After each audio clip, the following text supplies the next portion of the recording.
இது இந்த கூடை பாதுகாக்கிறது, தேனும் மகரந்தமெல்லாம் கலெக்ட் பண்றது, ராணியை பாதுகாக்கிறது, இந்த கூடு செட் பண்றது எல்லாமே ஃபீமேலோட வேலை தான். ஃபீமேல் கொண்டு வர்ற தேனும் மகரந்தமும் சாப்பிடுறது மட்டும்தான் மெயிலோட வேலை. இந்த கூட்டுல ஒரு சோம்பேறி. இது ராணியுமாயிட்டு மெயிட் பண்றதோட மெயில் பீஸ் டெத் ஆயிடும். இது டெத் ஆயிடும்.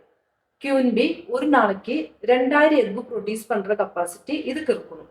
அப்படி இல்லைன்னு ஃபீமேலுக்கு தெரிஞ்சுட்டா ஃபீமேலே அவங்களை கொண்டுட்டு வேற கியூனவை செலக்ட் பண்ணி எடுப்பாங்க.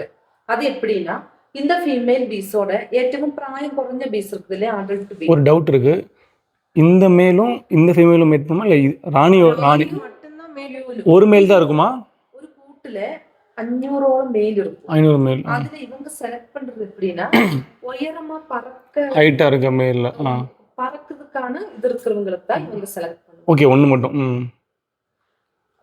இது ஒரு நாளைக்கு 2000 எக் ப்ரொடியூஸ் பண்ற கெப்பாசிட்டி இதுக்கு இருக்கணும். அப்படி இல்லைன்னா இந்த ஃபீமேலுக்கு தெரிஞ்சுட்டா அவங்களே இவங்களை கொண்டுட்டு வேற கியூனவே செலக்ட் பண்ணி எடுப்பாங்க. இது இவங்களோட ஃபீமேல் பீஸோட ஏற்றவும் பிராயம் குறைஞ்ச பீஸ் இருக்குது இல்லையா, அடல்ட் பீ. 1 to 16 நாள் மாத்திரம் பிராயமான ஃபீமேல் பீஸோட ஹார்மோன் இருக்கு. அவங்க 2 கொம்புகள்ல இருந்து வர்ற ஒரு திராவகம் தான் ராயல் ஜெல்லு. அந்த ராயல் ஜெல்லு அவங்க இந்த ஸ்ட்ராங்கான ஒரு செல்லு பார்த்து ஃபீட் பண்ணி வைப்பாங்க. அப்படி ஒரு 16 நாள் ஆன உடனே அதுல இருந்து ஒரு எக்கு ப்ரொடியூஸ் ஆகும். அந்த எக்கு ஒரு புழு ரூபத்திலாയി, ലാർവ ரூபத்திலாയി, பியூப்பா ரூபத்திலாയി, பிறகு ஒரு சமாதி ஸ்டேஜில் இருந்து தேனும் பூம்புடியும் அந்த ராயல் ஜெல்லியும் சாப்பிட்டு தான் கியூனா மாறும். இவங்க ஹனி எடுக்க போற டைம் செலக்ட் பண்ற குயினும் ஃபர்ஸ்ட் இப்படி தான் இருக்கும், லேட்டரா இந்த மாதிரி மாறி சாப்பிட்டு மாறிடும் பெருசா. இவங்க ஹனி எடுக்க போற டைம்ல இவங்க டோக்கிங் மெத்தடுன்னு சொன்னா 2 டைப்ஸ்ல உள்ள டான்சிங் மெத்தடு. பூவு பக்கத்துல தேன் இருந்துச்சுன்னா அவங்க மற்றவங்களுக்கு தெரிவிக்கிறது வந்து ரவுண்ட் ஷேப்ல. ஃபுட்டு கொஞ்சம் தூரமா இருந்துச்சுன்னா அவங்க 8 ஷேப்ல தான் கம்யூனிகேட் பண்ணுவாங்க.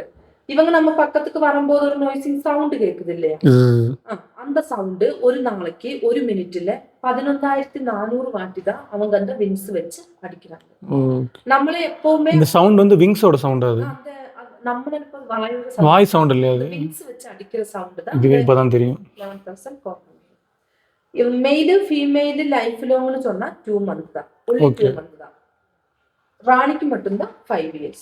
5 years அந்த ராயல் ஜெல்லி சாப்பிடுறதுனால. பிறகு நம்மள எப்பவுமே அட்டாக் பண்றது ஃபீமேல் பீஸ் தான். ஃபீமேல் நம்மள அட்டாக் பண்ணுச்சுன்னா ஃபீமேல் டெத் ஆயிடும். ஓ, அட்டாக் பண்ணப்ப அது செத்துருமா? டெத் ஆயிரும்னா நமக்கு குத்திட்டு இப்படி எடுக்க பார்க்க முடியாது. இப்படி எடுக்கும் போது இந்த முதுகு பகுதியெல்லாம் இப்படி வெடிச்சிட்டு. ஆனா நமக்கு தெரியாதா? Okay okay. இதுதான் ஒரு தேனீர் கூட்டுக்குள்ள நடக்கிற ப்ராசஸிங்.